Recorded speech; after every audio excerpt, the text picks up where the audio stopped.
ஒரு நாள் ஈவினிங் பயங்கர டயர்டா, அப்பாடா எல்லா ஒர்க்கும் முடிஞ்சிச்சு அப்படின்னு நினைக்கும் போது உங்க ஃப்ரெண்ட் கால் பண்ணி, மச்சான் வெளியே போறேன் கொஞ்சம் கூட வரியா அப்படின்னு கேட்கும்போது ஒரு ஸ்ட்ரகிள் வரும். The struggle of saying no. போக ஒரு பர்சன் கூட உங்களுக்கு இன்ட்ரெஸ்ட் இல்லை அப்படின்னாலும் ஓகே நான் வரேன் அப்படின்னு சொல்லிடுவோம். இது நீங்க ரொம்ப நல்லவங்க அப்படின்றதுக்கான அர்த்தம் கிடையாது.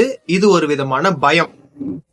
நோ சொல்லிட்டா அவங்க ஹர்ட் ஆகிருவாங்களோன்ற பயம், அவங்க என்ன நினைப்பாங்களோன்ற பயம், ஆர் அவங்க போயிடுவாங்களோ அப்படின்ற பயம்.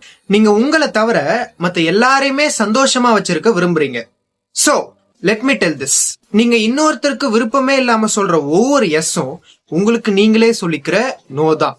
To your time, to your body, to your dreams and more. இது அவங்க உங்களை யூஸ் பண்ணிக்கிறதுனால இல்ல, நீங்க உங்களோட பவுண்டரிஸ ப்ரொடெக்ட் பண்ணாம இருந்ததுனாலதான். Saying no is not rude, it's not a rejection, it's just a self respect.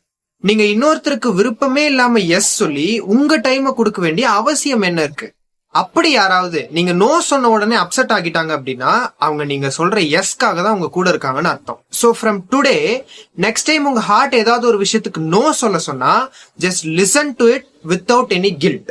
Because உங்களோட பீஸை நீங்க தான் கிரியேட் பண்ணிக்கணும், நாட் எனி ஒன் எல்ஸ்.